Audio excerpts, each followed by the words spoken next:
శ్రీమద్ రామాయణంలో 2వ శ్లోకం. మనం కిందటి వీడియోలో మనం అనుసంధానం చేసుకున్నాం. వాల్మీకుల వారు నారద మహర్షిని ప్రశ్నించారు. నారద మహర్షి తాలూకు లక్షణాలు ఏమిటి, వారి తాలూకు గొప్పతనం ఏమిటి, వాల్మీకుల వారి తాలూకు గొప్పతనం ఏమిటి అనేది తపస్వాధ్యాయ నిరతం అనేటువంటి శ్లోకంలో మనం అనుసంధానం చేసుకున్నాం. ఆ తర్వాత వస్తున్నటువంటి శ్లోకం ఇదన్నమాట. ఏమని చెప్పారు ఇందులో, ఏమని ప్రశ్నించారు వాల్మీకుల వారు? కోన్వస్మిన్ సాంప్రతం లోకే, నారద మహర్షి ప్రస్తుత కాలంలో కోన్వస్మిన్ సాంప్రతం లోకే 16 గుణాలు కలిగినటువంటి పరుడైనటువంటి పరమాత్మ అనేటువంటి నరుడు, అంటే ప్రస్తుత కాలంలో సాక్షాత్ పరమాత్మే ఈ ప్రస్తుత కాలంలో నరుడుగా, ఆ పరుడే నరుడుగా నడయాడుతున్నారా ఎవరైనా అని అడిగారట. ఏమిటా 16 గుణాలు? కోన్వస్మిన్ సాంప్రతం లోకే లెక్క పెడదాం. గుణవాన్ కశ్చ వీర్యవాన్, ధర్మజ్ఞశ్చ కృతజ్ఞశ్చ, సత్యవాక్యో దృఢవ్రతః, చారిత్రేణ చకో యుక్తః, సర్వభూతేషు కోహితః, విద్వాన్ కః కః సమర్థశ్చ, కశ్చైక ప్రియదర్శనః, ఆత్మవాన్ కో జితక్రోధో, ద్యుతిమాన్ కో నసూయకః, కస్య బిభ్యతి దేవాశ్చ జాతరోషస్య సంయుగే అని 16 గుణాలను కీర్తించారు వాల్మీకుల వారు. ఈ 16 గుణాలు కలిగినటువంటి నరుడు ఎవరైనా ఈ కాలంలో ఉన్నారా అని అడిగితే నారద మహర్షి తర్వాత సమాధానం చెప్తారు. ఒక్కమారు ఆ గుణాలని పరిశీలిద్దాం. అసలు ఏమిటి ప్రశ్నించారు? సాధ్యమైనంత వరకు ఒక్కొక్క గుణాన్ని అనుసంధానం చేసుకుంటూ వద్దాం, లేదు 2-3 కలిపి ఒకమారు అనుసంధానం చేసుకుంటూ వద్దాం. అస్మిన్ సాంప్రతంలోకే అంటే ఈ లోకంలో ప్రస్తుత కాలంలో ఎవరైనా ఉన్నారా ఇటువంటి నరుడు? ఎటువంటి నరుడు చెప్పారు. గుణవంతుడెవరు, వీర్యవంతుడెవరు, ద్యుతిమంతుడెవరు అని వరుసగా చెప్పుకుంటూ వచ్చారు. అందులో మొట్టమొదటి గుణం ఏమిటి? గుణవాన్ అని అన్నారు. గుణవాన్ అన్నారు. గుణవాన్ అంటే గుణము, అంటే గుణం అంటే ఏమిటి? గుణ్యతే ఆవర్త్యతే పునః పునః ఆశ్రితై అనుసంధీయతే ఇది గుణ అని దాని తాలూకు వ్యుత్పత్తి. అంటే ఏమిటి? తనని ఆశ్రయించున్నటువంటి వారి చేత మరలా మరలా చెప్పుకొని అనుసంధింపబడేటువంటి దాన్ని గుణము అంటారట. అంటే ఇప్పుడు సపోజ్ మన గురించి ఒక విషయం చెప్పుకోవాలనుకోండి, మన ఆశ్రయించున్నటువంటి వారు మన గురించి ఏదైనా ఒక విషయం మళ్ళీ మళ్ళీ తలుచుకొని దాన్ని కీర్తించారనుకోండి, దాని గుణము అంటారట. ఇంకా ఆ గుణాల్లో పరమాత్మకి ఉండేటువంటి గుణాల్లో మొట్టమొదటి గుణం ఏదో తెలుసా? గుణవాన్ అంటే ఏమిటి? పెద్దల తాలూకు నిర్ణయం ఏమిటి గుణాలంటేను? పరమాత్మకు ఉండేటువంటివి అనేకమైన కళ్యాణ గుణాలు ఉన్నాయి. అయితే అన్నిట్లోకి ప్రధానమైనది ఏది గుణము అంటే పెద్దలు ఏది చెప్తారు అంటే సౌశీల్యాన్ని చెప్తారట పెద్దలు. గుణము అంటే సౌశీల్యమే ప్రధానంగా పరమాత్మకి అనుసంధానం చేసి చెప్తారు. ఏమిటి సౌశీల్యం అంటే ఏమిటి? మహతః మందైస్సహ నిరంధ్రేణ సంశ్లేష సౌశీల్యం. ఏమిటి దాని అర్థం? అంటే జాతి లేదా కులం, జాతి చేత కానీ, ధనము చేత కానీ, విద్య చేత కానీ మిగిలిన వారి కంటే తాను గొప్పవాడు అయినప్పటికీ అరమరిక ఎటువంటి సందేహము లేకుండా వారందరితోనూ కలిసిపోయి వారితో సమానంగా కలిసిపోయి ఉండడాన్ని సౌశీల్యం అంటారట. అటువంటి వాడు ఎవరైనా ఉన్నారా అని వాల్మీకుల వారు ప్రశ్నించారు నారద మహర్షిని. సాక్షాత్ రామచంద్రుడు అటువంటి వాడే. సౌశీల్యం ఉట్టిపడుతూ ఉంటుంది రామచంద్రమూర్తి తాలూకు స్వభావంలో. మీరు గమనించారో లేదో, రామాయణంలో మనం అలా కథ గమనిస్తే రామచంద్రమూర్తి ఎటువంటి వాడు? సాక్షాత్ సూర్యవంశంలో పుట్టినటువంటి సుక్షత్రియుడు. ఆయన మంచి జాతి, మంచి కులం. ఇంకా ఐశ్వర్యం, చక్రవర్తి కుమారుడు రామచంద్రమూర్తి. ఆయనకు ఐశ్వర్యంలో లోటు ఉంటుందా? ఉండదు. ఇంకా విద్య, సకల విద్యా ప్రవీణత్వం అయింది, సకల విద్యా పారంగతుడైన వేదాంగాలు నేర్చుకొని ధనుర్విద్య మొదలైనటువంటి అంగములతో సహా వేదాలు నేర్చుకున్నటువంటి విద్యావంతుడు రామచంద్రమూర్తి. ఆయనకి రాని విద్య అంటూ లేదు రామచంద్రమూర్తికి, అంతటి విద్యావంతుడైన. ఒక పక్కని సుక్షత్రియుమైనటువంటి కులం లేదా జాతి, గొప్పదైనటువంటి జాతి ఆయనది. సాక్షాత్తు చక్రవర్తి కుమారుడు కనుక ఆయనకి ఐశ్వర్యంలో లోటు లేదు. విద్యలో అన్ని విద్యల్లోని ఆరితేరిన వాడు కనుక విద్యావంతుడు. అటువంటి రామచంద్రమూర్తికి ముగ్గురు ఆంతరంగికమైనటువంటి ఆప్తమిత్రులు ఉన్నారట. ఎవరట వాళ్ళు? ఒకడు పల్లెవాడు, అంటే పల్లెవాడు గుహుడు. రెండోవాడు వానరుడు సుగ్రీవుడు. మూడోవాడు రాక్షసుడు విభీషణుడు. ఈయన చూస్తే సుక్షత్రియుడు, ఐశ్వర్యానికి లోటు లేదు, విద్యకి లోటు లేదు. ఈయనకి రామచంద్రమూర్తికి ముగ్గురు ఆంతరంగ మిత్రులుట. ఒక ఆయన పల్లెవాడు, ఆయన ఏం చేస్తుంటాడు? పడవలు నడుపుకొని ఉంటాడు. ఆయన సీతాదేవి, రామచంద్రమూర్తి సీతాదేవి లక్ష్మణస్వామితో అరణ్యానికి వెళుతూ ఉంటే అది అది తెలిసి గుహుడు ఎదురుగా వస్తాడు. తనకు ఆతిథ్యం ఇద్దామని ఎదురుగా వస్తూను వేగంగా వస్తాడు. వస్తే రామచంద్రమూర్తి అంటాడు, గుహుడు నాకు ఆత్మసుఖుడు, అంటే నా ప్రాణమిత్రుడు అంటాడు. ఈయనేమో రామచంద్రమూర్తి ఏమో చక్రవర్తి, ఆయనేమో పల్లెవాడు, పడవలు నడుపుకునేటువంటి వాడు. రామచంద్రమూర్తి ఏమిటి పల్లెవాడిని ఆత్మసుఖుడు అంటున్నాడు, ఆప్తమిత్రుడు అంటున్నాడు. అంటే అది రామచంద్రమూర్తి తాలూకు గొప్పతనం.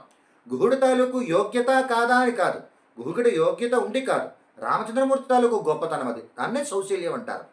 అంటాడు రామచంద్రమూర్తి, గుహుడు వచ్చేస్తూ ఉంటే, పద్భ్యాం అభిగమనాచేవ స్నేహ సందర్శనేనచ.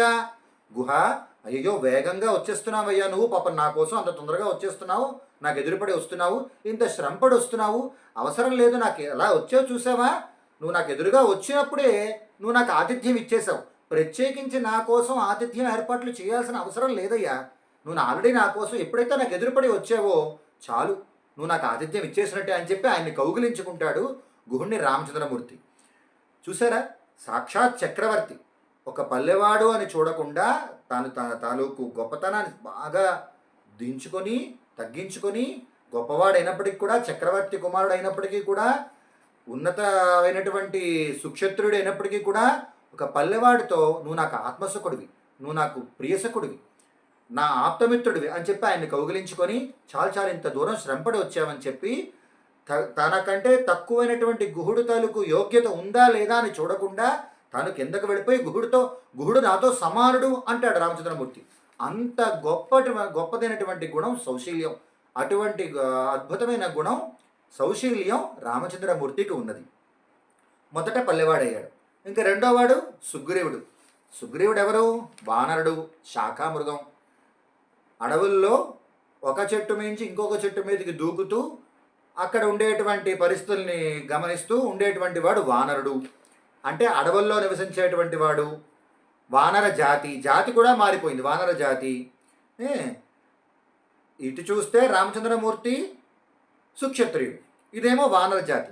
ఈయనతో సఖ్యం ఎలాగా? రామచంద్రమూర్తి అంటాడు సుగ్రీవుణ్ణి కూడా ఆప్తమిత్రుడు అంటాడు. సుగ్రీవం శరణంగతః సుగ్రీవం నాథమిచ్చామి. నేను సుగ్రీవుణ్ణి శరణు వేడుతున్నాను, సుగ్రీవుణ్ణి నాథుడుగా నేను అంగీకరిస్తున్నాను, నేను భావిస్తున్నాను అని లక్ష్మణుడి చేత చెప్పిస్తాడు సుగ్రీవుడికి. అంత గొప్ప మనిషి రామచంద్రమూర్తి. తనకన్నా ఐశ్వర్యంలోని, విద్యలోని, జాతిలోని తక్కువైనటువంటి సుగ్రీవుడితో నేను సుగ్రీవుని శరణు వేడుతున్నాను అన్నాడు. అది కదా దిగి రావడం అంటే. తనతో సమానమైనటువంటి హోదా ఇచ్చాడు, నా ఆప్తమిత్రుడు అన్నాడు. పైగా అంటాడు, ఒక సందర్భంలో యుద్ధకాండలో వస్తుంది మనకి, వీళ్ళు యుద్ధానికి వెళ్ళి సముద్రం దాటిన తర్వాత ఒక పర్వతం మీద ఎక్కి అవతల పక్క రావణాసుడి తాలూకు అదంతా గమనించడానికి పైకి ఎక్కుతారు. అక్కడ అవతల పక్క రావణాసుడు తన మేడ మీద చూస్తూ నిలబడి ఉంటాడు. అది రామచంద్రమూర్తి, లక్ష్మణుడు, సుగ్రీవుడు, ఆంజనేయుడు మొదలైన వారు వెళ్తారు. పర్వతం మీదకి వెళ్ళి అవతల పక్క సేనాన్ని చూడడానికి, రాక్షస సేనని చూడడానికి గమనిస్తూ ఉంటారు. ఎప్పుడైతే ఆ రావణాసుడు అక్కడ కనిపించేసరికి సుగ్రీవుడు కోపం ఆపుకోలేక ఒక్కమార ఆకాశంలోకి ఎగిరిపోయి వెళ్ళి రావణాసుడితో యుద్ధం చేస్తాడు. ఆయన్ని గీరేసి కొరికేసి ఆయన్ని కొట్టేసి ఆయనతో 4 దెబ్బలు తినేసి వెనక్కి వచ్చేస్తే అంటాడు రామచంద్రమూర్తి, త్వయి కించిత్ సమాపన్నే కింకార్యం సీతయా మమ. సుగ్రీవా, నువ్వు చూస్తే నాకు చెప్పకుండా గబుక్కున అక్కడికి వెళ్ళిపోయినావు కదా. త్వయి కించిత్ సమాపన్నే, నీకేమైనా అయితే నాకు సీతాదేవితో పనేంటి? అంత పెద్ద మాట అనేశాడు రామచంద్రమూర్తి. తన ప్రాణసఖి, తన భార్య, తన ఇల్లాలైనటువంటి సీతాదేవి కన్నా కూడా స్నేహానికి సుగ్రీవుడు తన మిత్రుడని చెప్పి ఆ మిత్రుడికే ఎక్కువ ఇంపార్టెన్స్ ఇచ్చాడు రామచంద్రమూర్తి. అది కదా సౌశల్యం అంటే, అది కదా గొప్పతనం అంటే. తను దిగి వచ్చి తనతో సమానం కాకపోయినప్పటికి కూడా తక్కువ వాళ్ళతో కూడా కలిసిమెలిసి ఉండిపోవడం, అరమరిక లేకుండా కలిసి ఉండడం అని. ఏమైనా అయితే అన్నాడు, నువ్వు చనిపోతే పరిస్థితి ఏంటి అని అశ్లీలమైన మాట మాట్లాడలేదు రామచంద్రమూర్తి. అంటే తనకు నచ్చినటువంటి వారి యందు అశ్లీలమైన మాట కూడా ఆయన మాట్లాడ్డానమాట. నీకేమైనా అయితే నా పరిస్థితి ఏంటి అన్నాడు రామచంద్రమూర్తి అని. వాలిని సంహరించిన తర్వాత సుగ్రీవుడు బాధపడి ఏడుస్తూ ఉంటే ఈయన కూడా రామచంద్రమూర్తి కూడా సంజాత బాష్ప పరవీరహంత, ఆయన కూడా కళ్ళమంట ధారగా నీరు కార్చేట. ఏకం దుఃఖం సుఖం చేవ, సుగ్రీవుడి సుఖమే సుఖం రామచంద్రమూర్తికి. సుగ్రీవుడు దుఃఖపడితే ఈయన దుఃఖపడ్డాడు, సుగ్రీవుడు సుఖపడితే ఈయన సుఖపడ్డాడు, సుగ్రీవుడు ఆనందిస్తే ఈయన ఆనందించాడు. అలాగా తన స్నేహితుడికి ఏది ఇదైతే తనకి అదే ఇష్టమైందిట రామచంద్రమూర్తికి. చూసారా గొప్పతనం, రామచంద్రమూర్తి తాలూకు గొప్పతనం ఎంతో. మనం తన తాలూకు సౌశల్యమైనటువంటి గుణం ఇక్కడ మనకి బయటపడుతోంది. ఇంకా ఇంకో చోట వస్తుంది మనకి. ఇంకా విభీషణుడు యుద్ధం ప్రారంభం అయిన తర్వాత యుద్ధం ప్రారంభం అవడానికి ముందు విభీషణుడు వచ్చేస్తాడు. రావణాసురుడు ఈ సభలోంచి తన నలుగురు అనుచరులతో తీసుకొని రాఘవం శరణంగత, నేను రాఘవుణ్ణి శరణ వేడుతున్నానని చెప్పి వచ్చేస్తాడు. వచ్చేస్తే రాముడు మీటింగ్ పెడతాడు అందరితో. నేను హనుమ, సుగ్రీవుడు, జాంబవంతుడు మొదలైన వారందరితో మీటింగ్ పెట్టి ఈయన్ని స్వీకరించాలా వద్దా అంటే అందరూ ఒక్కొక్కరు ఒక్కొక్క రీజన్ చెప్తారు, ఒక్కొక్కరు ఒక్కొక్క కారణం చెప్తారు. వద్దని కొంతమంది చెప్తారు, ఆలోచించమని కొంతమంది చెప్తారు, ఏదైనా పరీక్ష పెడదామని చెప్తారు, పరీక్ష పెట్టి స్వీకరిద్దామని చెప్తారు, కొన్నాళ్ళు టెస్ట్ చేసి తీసుకుందామని చెప్తారు. రామచంద్రమూర్తి అంటాడు, మిత్రభావేన సంప్రాప్తం నత్యజేయం కదంచన. ఆయన మిత్రభావంతో వచ్చినటువంటి వాడిని నేను వదల్లేను, విడిచిపెట్టకూడదు, విడవలేను కూడాను. మిత్రభావేన సంప్రాప్తం. ఓరు విభీషణుడేమన్నా రామచంద్రమూర్తితో సమానమా అంటే కాదు. రామచంద్రమూర్తి కన్నా ఐశ్వర్యంలో తక్కువవాడు. రామచంద్రమూర్తి శత్రువుకి తమ్ముడు. రామచంద్రమూర్తి తాలూకు జాతి వేరు, ఇది మనుష్య జాతి, వాళ్ళది రాక్షస జాతి. రాక్షసుడు అటుపక్క చూస్తే రాక్షసుడు, పైగా శత్రువు తమ్ముడు. ఇవన్నీ ఉన్నప్పటికీ కూడా ఎప్పుడైతే రాఘవం శరణంగత అని విభీషణుడు అన్నాడో వెంటనే ఆయనకి అభయం ఇచ్చాడు రామచంద్రమూర్తి. మిత్రభావేన సంప్రాప్తం నత్యుజయం కదర్చన. అబ్బబ్బే నేను వదలలేనయ్యా, నన్ను ఎప్పుడైతే శరణ వేడాడో, మిత్రభావంతో వచ్చాడో నేను వారిని విడవలేను అని చెప్పి ఆశ్రయం కల్పించాడు, స్వీకరించాడు. తన సోదరుడిగా ప్రేమించాడు రామచంద్రమూర్తి విభీషణుడిని. ఇది కదా సౌశల్యం అంటే. ఇంకా ఇక్కడ మనం ఒక విషయం గ్రహించాలి. ఇది బయటికి మన కథాభాగంలో కనిపిస్తున్నటువంటి బాహ్యార్థం. అంతరార్థం ఏమిటి? గొప్పవారైనప్పటికీ కూడా తమ కన్నా తక్కువ వారితో కూడా కలిసిమెలిసి చేరి ఉండటాన్ని సౌశల్యం అంటారు. మనం అనుసంధానం చేసుకున్నాం. పరమాత్మ కూడా అంతే కదా. పరమాత్మ తను సృష్టించినటువంటి ప్రతి వస్తువులోని ఇది మంచి వస్తువు, ఇది నీచమైన వస్తువు అని తేడా లేకుండా, నీచ వస్తువు అయినప్పటికీ కూడా మంచి వస్తువులో ఎలాగైతే తాను అనుప్రవేశించి అందులో ఉన్నాడో నీచమైన వస్తువులో కూడా ఉన్నాడు పరమాత్మ. అది కదా సౌశల్యం అంటే. ఇది అంతరార్థం మనం తెలుసుకోవాలి రామాయణంలో. అనేన జీవేన ఆత్మనానుప్రవిశ్య నామరూపే వ్యాకరవాణి అని ఉపనిషత్తు చెప్తుంది.